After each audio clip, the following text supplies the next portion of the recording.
Ladies and gentlemen, get ready for the ultimate Star Wars Vintage Collection podcast, Wretched Hive, with your host, Only One Kenobi.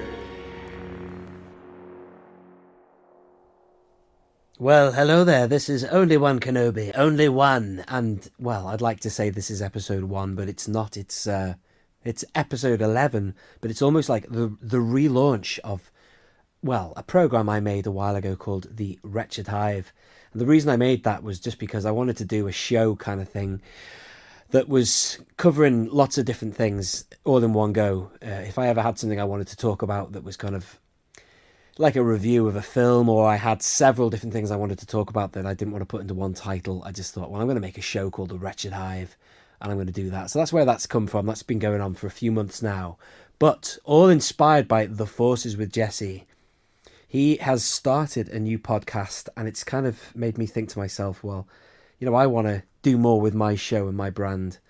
So I thought about it, and what I really wanted to do for a long time, in fact, when I first made The Wretched Hive, I did say at the very beginning that I wanted to do kind of a webcast thing where you see those shows like the First Order Transmissions and FlyGuy.net. He's got a great show, or used to have a show called the Boring Conversation anyway, but he still has it technically, but he's more into his 6-inch figures now. But anyway, those shows are where you've got people who sit together like a round table type thing, and well, you can see them, they're all talking, and then it interchanges between the speakers. I thought, well, I'd like to do something like that. But then I thought about it even more. And I thought, well, what is a podcast? And I'm embarrassed to say this, but I got the complete wrong idea of what a podcast is. The first ever time I heard a podcast was back in 2006. And I subscribed to it's called Walt Disney World Today, actually. It's called wdwtoday.com, or I can't remember what it was called now. Walt Disney World Today. Give us 5 minutes and we'll give you the world. Something like that, because I'm a bit of a Disney fanatic. Well, I'll talk about that in a bit more detail later on in this podcast. But anyway, that was a podcast, and you could subscribe to it on iTunes, download the episodes. And I thought it was called a podcast because back in those days, you listened to it on an iPod. And, back then, that was the only devices you got, really. Now we've, got devices coming out of our you-know-what, devices everywhere, phones, tablets, yada, yada. But back then, I thought it was called a podcast because you listened to it on an iPod. How wrong was I? I looked into this recently, pod, and I'm being very honest with you now, excuse my naivety. I didn't realise that pod stood for Personal on Demand, which got me thinking. I thought, well, technically YouTube is, personal on demand. It's broadcasting that's there. It's put out by people. Millions of people do their own shows now.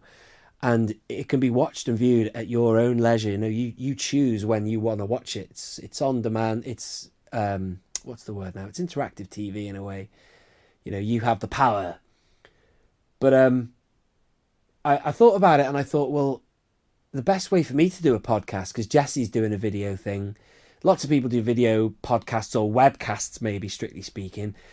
I thought, well, a traditional podcast is audio, because like radio, you can multitask when you listen to something. You can, be cleaning up, tidying up, whatever, and you can have something on in the background. So I thought, well, what I'm going to do is a podcast, keep it all audio, have a bit more time than when I usually do shows on my channel.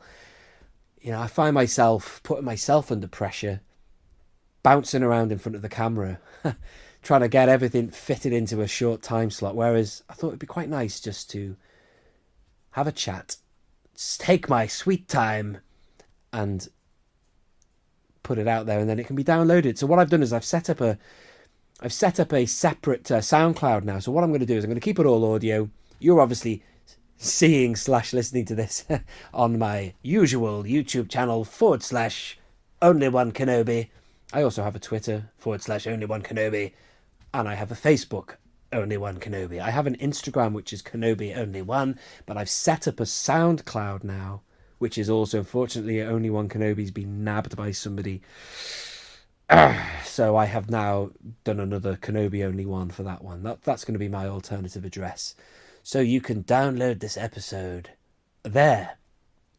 So as I say, I just thought I'm going to do a little bit of a chat, and as I say, take my time. These might be quite long. You can dip in and out, come back to them, download it, listen to it whenever you want.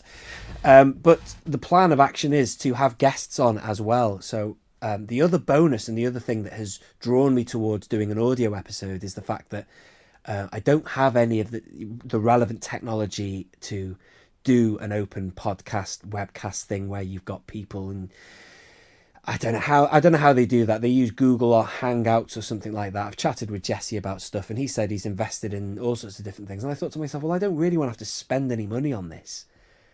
I thought to myself, what have I got? And I'm using a microphone right now. It's called a Zoom H1 Handy Recorder. I've had it for years. Good quality. It's got a condenser mic on it. Really portable and easy to use.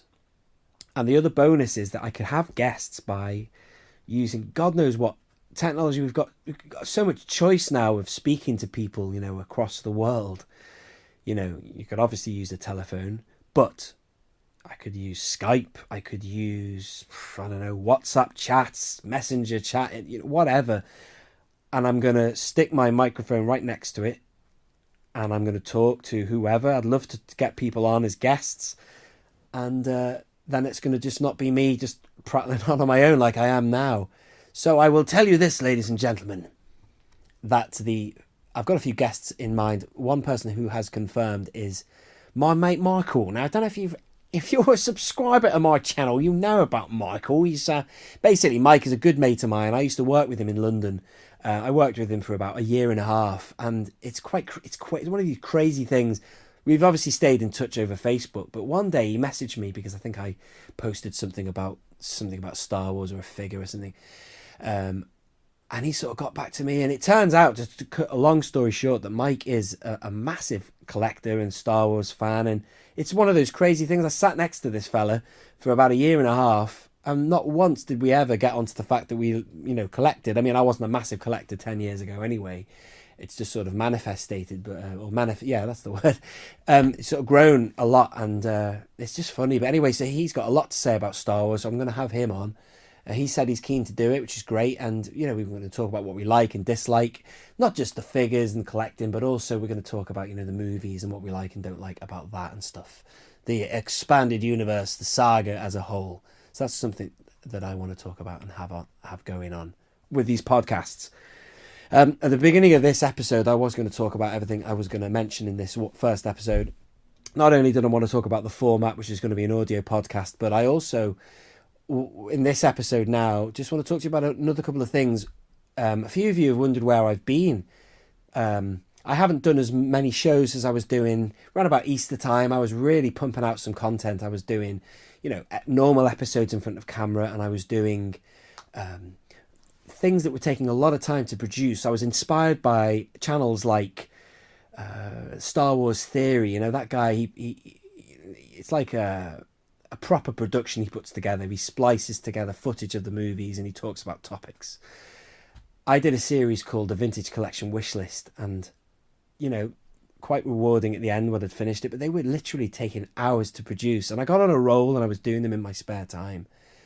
But I got to episode 19 and I stopped because I was busy with work. And for those of you who don't know what I do for a living, I am a primary school teacher. I've never ever sort of disclosed what I do for a living on my other shows because I've just sort of kept it strictly to the topic of Star Wars. But so I do get time off in holidays and stuff, and that's when I like to put some videos together. But because of the fact that I lost a lot of momentum, I've not done so many shows, and also collecting wise, I'm trying to save my money at the minute for a trip I'm doing in a year, and I've been selling a lot of the stuff I've got to get rid of stuff. I've not been buying stuff, and to be honest as well, maybe I've gone through a phase. A lot of us, I don't collect, I don't think as religiously as a lot of the people I follow. A lot of the people I follow on YouTube seem to just be buying literally everything and anything that Hasbro put out there, and I don't want to do that. I'm very keen on just sticking to one size of figure, 3.75. I'm a big advocate of that. And also just the vintage collection. I just want to, expand on these new figures that they're putting out there. But the sad news is that they haven't put out quite as much as I would have liked in 2018. So I've been a little bit disillusioned with that, and I've stopped thinking about Star Wars as much. I will be honest with you, the trip I'm going to make in a year is to Walt Disney World, and I am a huge theme park enthusiast and a massive admirer of the Walt Disney World Resort, which is quite ironic, really, because there's the crossover with Disney and Star Wars, and that's a different branch of Disney. That's Lucasfilm, isn't it? And there's been a lot of people grizzling about Lucasfilm and Kathleen Kennedy, and all of that's kind of been a bit depressing, to be honest, and I've walked away from Star Wars. I had a breather from it all, but I'm back now. The crazy thing is I've just finished the summer holiday, and I have had 6 weeks, or maybe it's a little bit less, of free time. I could have put together some videos and stuff, but I haven't really done anything except for when I've had a figure arrive, which has been the Mimban Trooper. And also, what else has come? The Ray Island I can't speak. The Ray Island Adventure has arrived. So I've done a video on that. But I've got tons of other ideas that I've thought of that I've not done anything about it, just probably because I'm having a bit of a break. But I thought this podcast would be a nice start to do some stuff, because there's plenty I want to talk about. And I'm just starting to sizzle again now and thinking about collecting and thinking about figures and stuff that I want to see in the vintage collection. There's gaps everywhere. They have announced some stuff at the SDCC, San Diego Comic-Con, but there's other stuff that is still not being announced.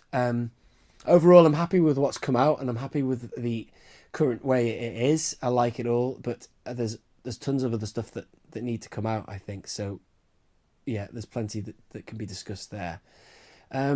Speaking of future releases, let's get on to that now. The Revan that was announced, I wasn't really impressed with that, because it's going to be a recard of a 30th anniversary figure that, I tell you what, right now I'm so glad that I sold my 30th anniversary Revan. I picked up a second one, and he was, at the time when I bought it, I got it for £50 and he went up in value. He was going up to like 120 carded. He dropped down in value to around about 80. I sold him for about 80. But I'm glad I sold him when I did, because what with the fact that they're going to bring out that figure again on a vintage card, that means the value of 30th anniversary cards, I think, will dwindle massively. So I don't think it's a good idea that Hasbro are going to put that out again, because, they made a really good 6-inch figure, and I think that they got the mask accurate for Revan. So I think they should really be thinking about scaling down that 6-inch figure. That was the other thing that really I wanted to mention about the future releases. It all looks good, though. It's nice to see that Hasbro have put out some new things, and that's great. But as I say, collecting-wise, I'm not really interested in buying any 5 points of articulation. It's not really floating my boat, really. I'll pick it up if it goes down in value. Let me say that again. If we've got here in the UK, we've got a store called Home Bargain, and there's a lot of Star Wars figures you can get for £1.99 in there. So I'm quite happy just to sit around, and I'll pick up any 6-inch. Not 6-inch. 3.75, 5-point POA, 5 points of articulation figures from there, if and when they come around. So that's what I'm going to do. That's my plan of action for that. But I'm not messing around with the vintage collection.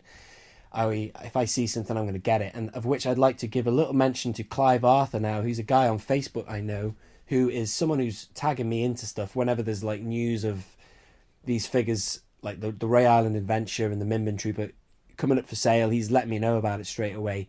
So I appreciate that. I'm getting first dibs on stuff. That's great. So thank you. Anyone else who hears of anything else, do let me know.